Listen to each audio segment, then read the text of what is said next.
Hi, Doc! Hi! Ah, I congrats! remove my glasses. Thank you! Like, di pa rin ako get over. Ang galing mo! Can you share a bit of it? How did you learn that you passed?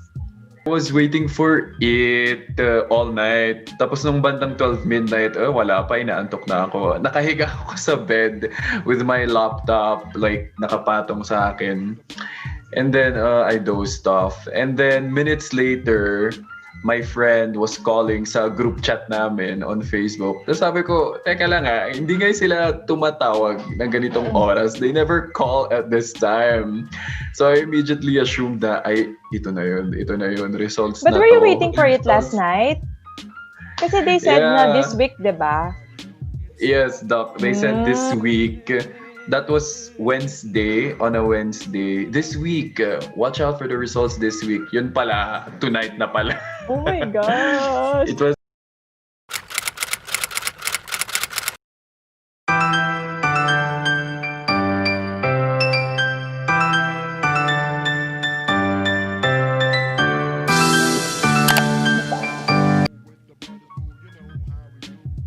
Hi everyone, I'm Fate Cunanan, a medical doctor from the Philippines. For today's episode, we will be having another video for our board review series.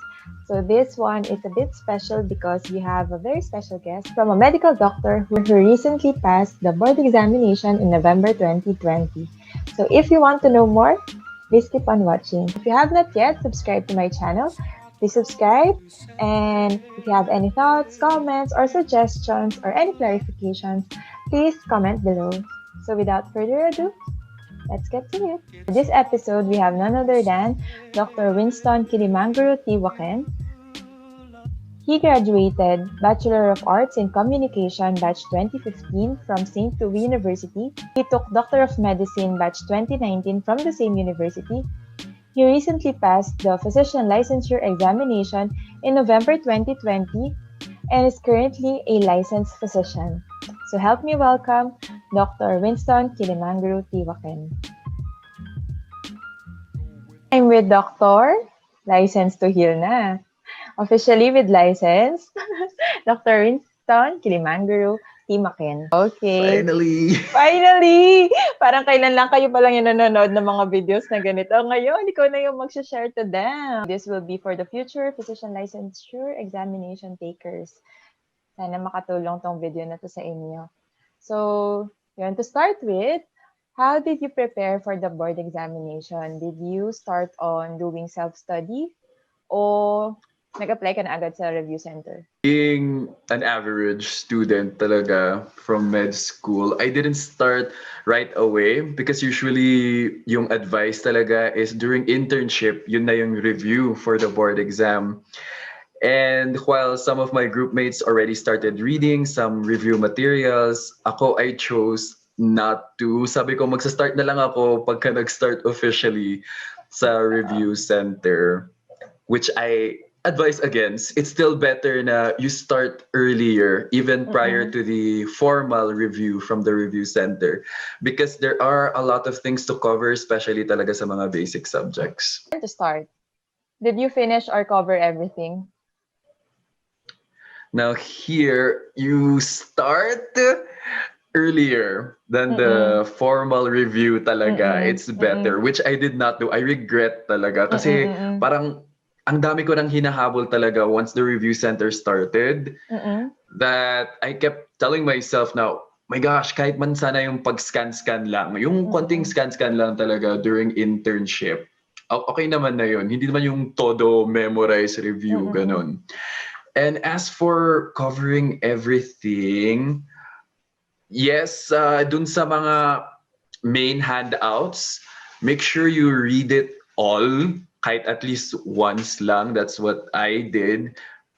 Better talaga if you read it more than once. Honestly, I only read it once. But there are other review materials kasi other than the main handout. After that, there will be like summarized versions of the main handout. So I read more of the summarized versions kasi. But still, go back to the main handouts kasi nandun yung mas detailed na explanation ng mga topics. And even though you read everything once, hindi mo talaga maalala lahat. You really can't remember everything, and there will be topics talaga na hindi mo rin mako-cover because the review materials aren't always going to show everything. The review materials usually focus on what the review center feels will be coming out, although nobody really knows what will come out. But on your part, did you think that the clerkship and the internship experience gave parang an edge to you as well? Kasi some of the questions, di ba, you will not really get the answer from the review center, from med school.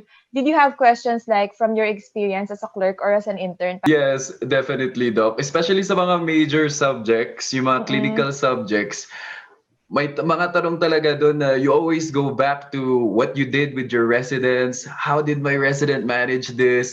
Parang, familiar yung situation na to. Ano yung ginawa namin ulit dito? You really go back to your experiences din. Maybe that could add up as well kasi, di ba, you mentioned about starting earlier. So parang we were taught of na during clerkship or internship, if you come across a case in the ward, you go back to your book, even yung mga baby books, o kaya yung mga meron tayong mga tickler, may mga handouts tayo, di ba?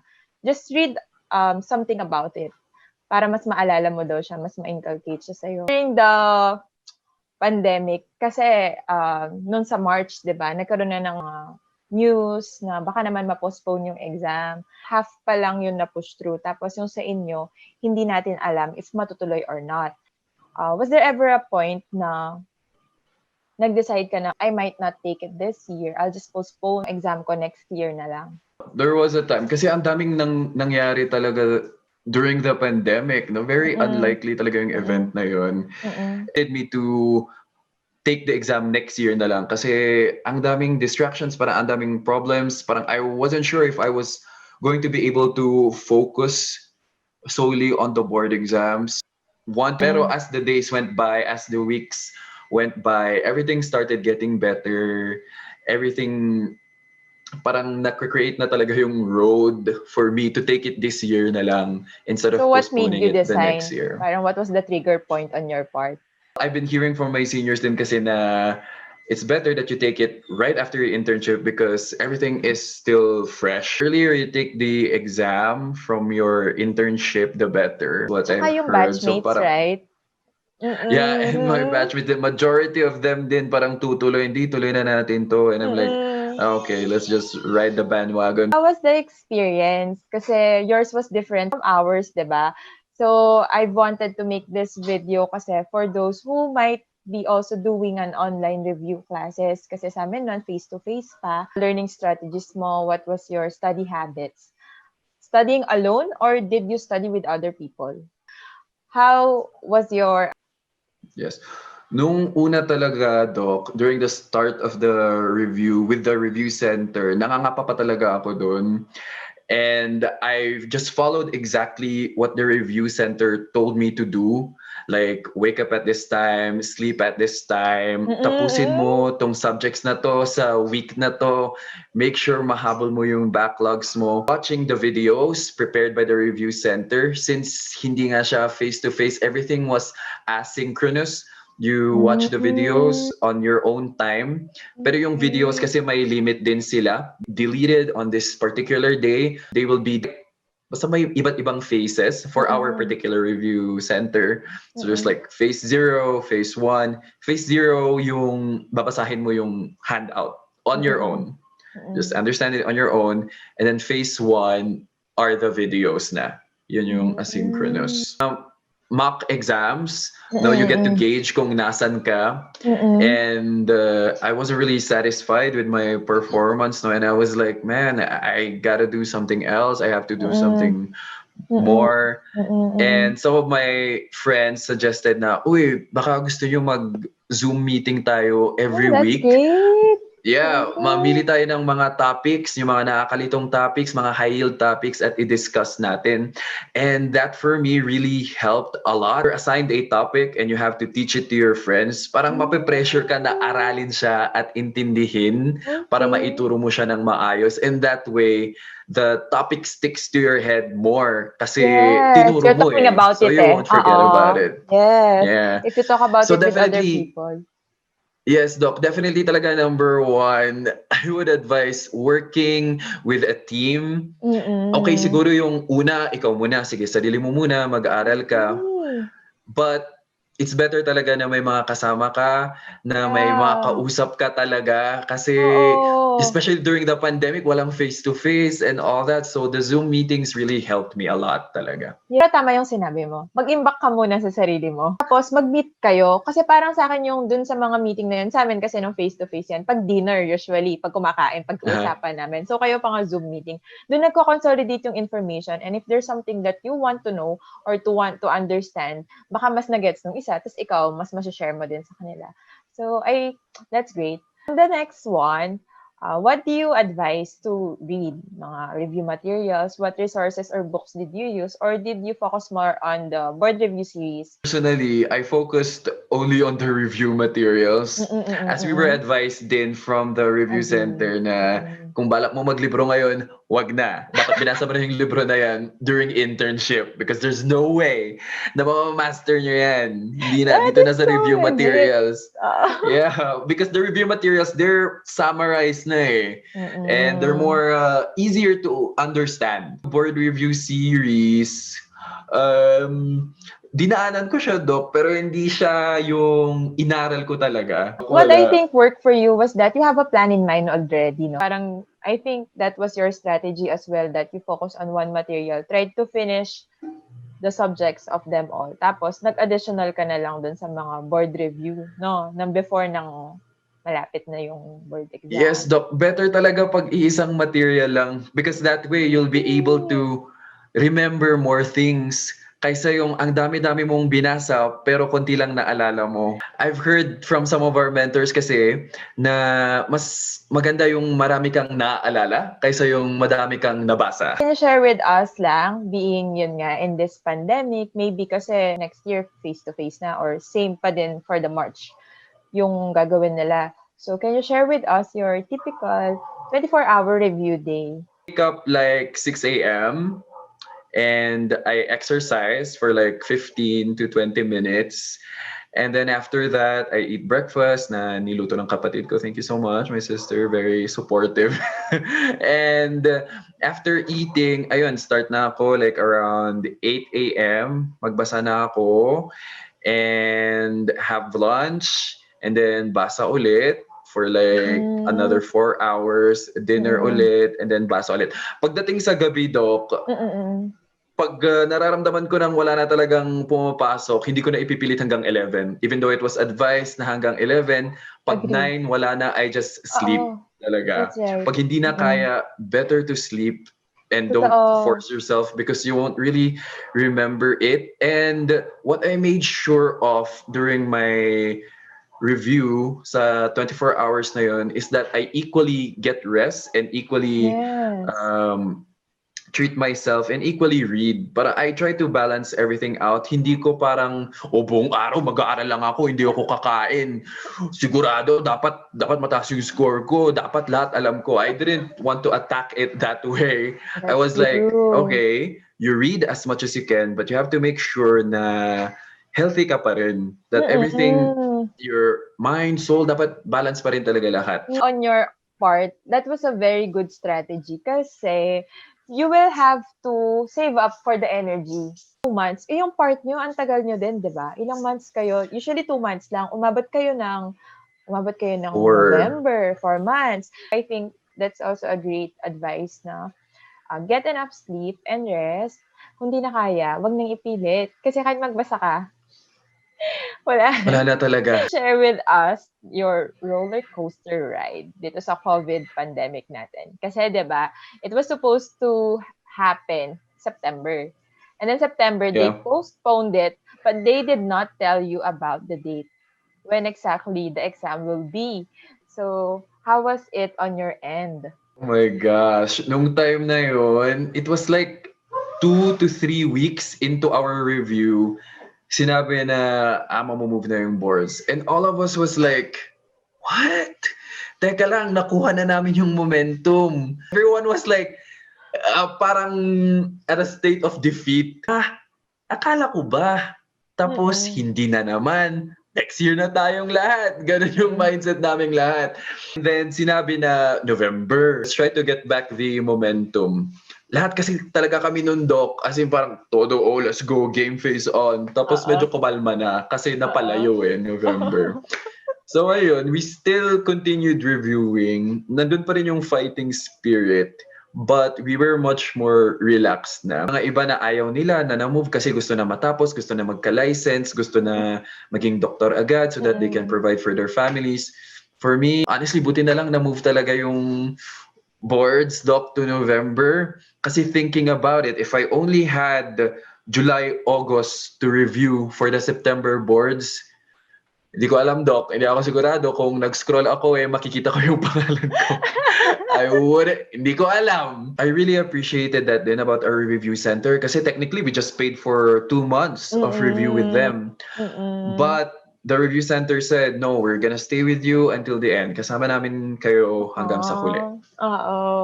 So how did you deal with the 2-week natin na exam, comparing it from our time, kasi sa amin, 1 week siya. Meron ka pang 1 week to review for the clinical subjects. But on your part, you only had like 3 days gap for those 2 weeks.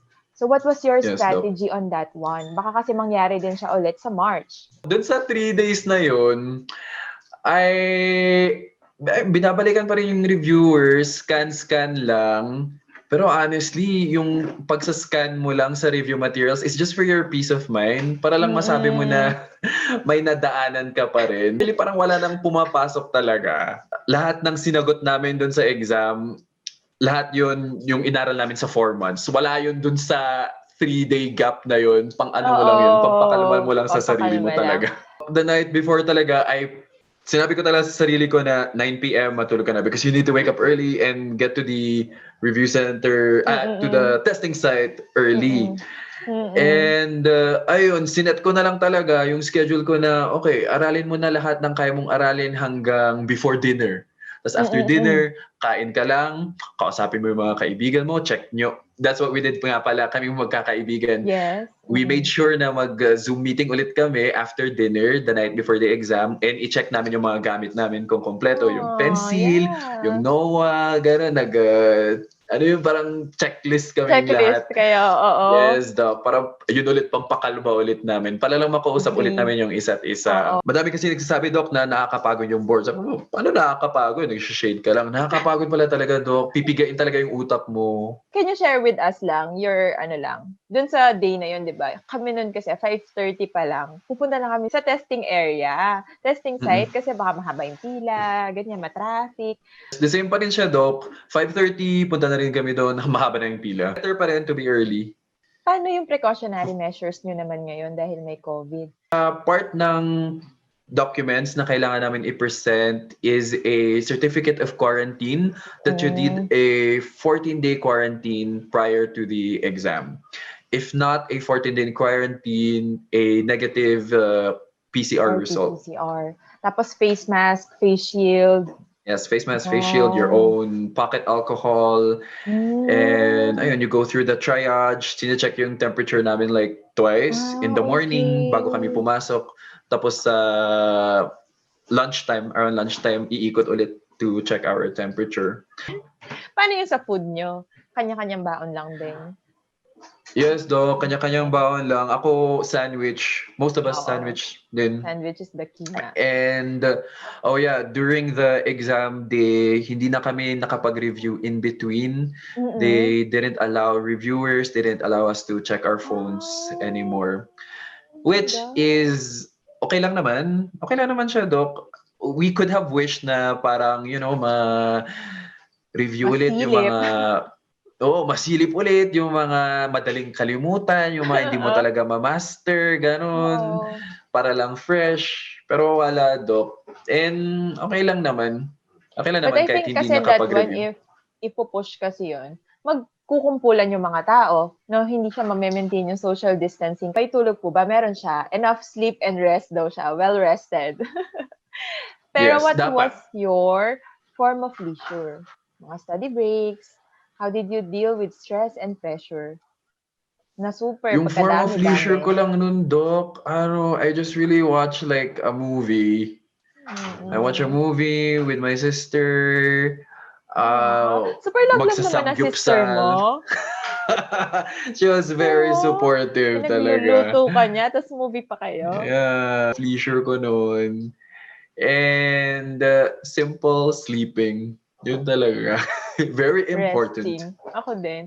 Nung gumaan na yung Mm-mm. quarantine dito sa Baguio, we made sure na mag-meet kami after exams to eat together. To be you po, Doc. What is the secret? What is your secret in passing the board examination? Is there a secret? Doc, pag binabalikan ko talaga yung buong duration ng review season namin, for me, what worked was I surrounded myself with very supportive people and friends who pushed me to work harder. Kasi you can't really do this alone. I mean, yes, ikaw naman talaga yung mag-aaral kasi, ikaw naman yung makakapag-memorize, pero it's not really a something you can survive on your own. You really need your friends. You need someone to share your anxiety with. Alam mo yung makakausap mo na alam mong nahihirapan din sila. Kasi pag wala kang kausap, feel mo ikaw na yung nahihirapan, you will lose confidence in yourself. And if you know na yung mga kasama mo din nagsa-struggle mag-aral, nagsa-struggle mag-memorize, okay, so normal pala na mahirapan. Para tayo, Jinx. Okay. Normal. It's okay. Just do your best to read everything and know that you're not alone in the journey. The secret talaga for me, teamwork. That's a secret. Teamwork talaga. At nung pumasa talaga ako, sabi ko, hindi lang, yung success na to, hindi lang akin. It belongs to all the people who stayed with me and pushed me since day one. Yung mga friends mo, yung ba yung may tarpaulin kayo? Ginawa po yun ni Pat, di Patricia, nung September pa lang. Oo. Alam na namin na na-move na yung boards to November. And yun yung nag-serve na parang inspiration namin na pagbutihin para walang kailangan makrap dun sa banner na yun. At least mapopost siya na bo. Alam mo yung ginawa namin, kung ano yung sa amin naman, mga friends ko din na karoom ko, ginaya namin yung dun sa PRC, kung ano number, di ba? Tapos nilagay namin yung pangalan namin. It's also another secret then, I think, to passing the board exam is to have a positive mindset. Yung claim it attitude, important din yun. Kasi parang if you start it out with a defeatist attitude, yung parang, di ko na kaya, good luck na lang sa inyo, kayo na lang magiging doktor. It defines how you will attack kasi yung review mo. If you feel like you're going to fail, you're not going to give it your all kasi. Mo, totoo lang ha, nung nagbo-board exam kami, sabi daw namin ng friend ko, pumasok ako sa room niya, ayoko na, sabi ko, ang hirap, parang di ko kaya. Sabi niya, tingnan mo itong mga to, nagpa-vlog na lang sila. Sabi niya gano'n. Tingnan mo yung mga ginagawa. Artista na lang tayo. Sabi niya, gumaganyan sila. Sabi ko, panoorin na lang natin si Doc Aura. Tingnan mo siya, ganito daw siya nag-board exam. Kaya ako... Doc, me too! Kaya ako, sabi ko, gagawa ko ng video. Sabi ko, kasi dalawa lang yung napanood ko na video noon. Yung kay Doc Aura, tsaka yung isa, yung 5 tips. Parang nasa ano lang siya parang nasa covered court siya. Nagbigay siya 5 tips about PLE. Pinanood ko talaga yun. Wala na akong ibang makita. Hirap kasi, hindi mo alam gagawin. Yes, Doc, totoo ako din. Bago talaga mag-start yung review, sabi ko, wait, there has to be a video na parang mag-explain exactly kung ano dapat i-expect ko, kung ano ba ang mangyayari. Alam mo yun, Doc, yung naghahanap ka ng someone to tell you and just comfort you, give you that peace of mind na okay lang may ito yung mangyayari, backlog. pero kaya mo yan. Oo, no. So now, it's your time. It's your time to share. What's your message sa ating future Topnotchers tsaka future board exam takers? To end this episode... Coming from an average medical student, kasi yung mga advice na naririnig natin are always from yung mga top 1, yung mga top 2. And when you hear their advice, totoo naman, totoo yung advice nila, pero parang hindi mo ma-apply sa level mo. Hindi mo ma-apply sa level mo. So, for me, during the review, yes, try your best to read everything. Although alam naman natin, di mo talaga mababasa lahat, but do your best and do so with the fighting attitude. You know, huwag mong iisipin na, nung med school, di naman ako nag-excel. Di naman ako stand out nung clerkship. Di naman ako stand out nung internship. Wala. Erase nyo lahat yun. Alam ko parang hinahunt kayo sa back of your head kasi yun yung nangyari sa akin. Pero kalimutan mo na lahat yun.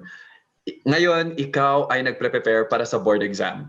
Hindi ka na nagpre-prepare para graduate ng medicine, hindi ka nagpre-prepare para matapos ang clerkship or internship. Board exam to, ibigay mo na lahat. It doesn't matter who you were. What matters is who you are now and what you are willing to do to get that license. Perfectly said! Sobra! Thank you so much. Totoo yan. Important thing din is huwag mag-guilty na bigyan yung sarili mo ng breaks. Kasi meron yung mga parang, masyado ata akong nagre-relax. Sige, sa susunod na araw, aral lang ako.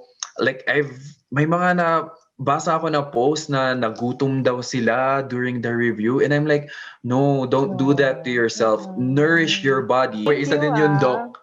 Isa din yun, Doc. During the pandemic, no, a lot of us were making sure na hindi kami magkakaubo, hindi kami magkakasipon. Di ka sisingot habang tinetemperature. True, Doc. Grabe. Meron yung mga times na nangangati na yung lalamunan namin during the exam, pero pigilan mo. Judge ka. Di ko kaya parang ako nanonood ng TikTok mo. Okay. Oops. Char. From the very famous KilimanGuruu. Let's hear it from him. Thank you so much for having me, Charot. Thank you for guesting into my channel. Thank you. Do you have any message for our viewers to end this episode lang? Ayun. Well, to anyone who wants to pursue their dreams, pagiging doktor man yan, or whatever, always know na may mga may encounter talaga kayong mga bagay o mga tao na magsasabi sa inyo o ipaparamdam sa inyo na hindi mo deserve yung spot mo or kung nasan ka. Pero they don't know you. They don't know any better. They don't know kung ano ang passion mo, kung ano ang drive mo. Just focus on what you want to get and keep fighting for that dream. I think that's it for this episode.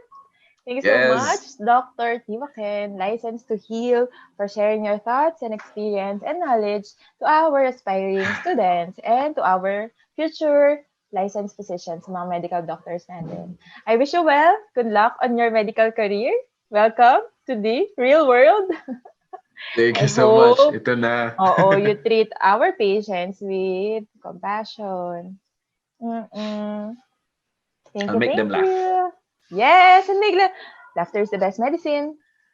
Truly. Prescription for laughter, please. Charot. Bye-bye. So that's it for this episode. I hope you learned a thing or two from this video. If you like it, please give it a thumbs up. If you have not yet subscribed to my channel, please subscribe. Thank you so much, Dr. Winston, KilimanGuruu, Tiwaquen. Congratulations on passing the Physician Licensure Examination. So #Licensed to Heal. So I hope that the first video I made from the Topnotchers September 2019 and this video from the recent board examination November 2020 will help aspiring medical students and also those medical doctors who will be taking their board examinations. So good luck and burn the ships. To see more of videos like this, please comment below. Thank you for watching. See you in my next video. Stay safe, everyone. Bye!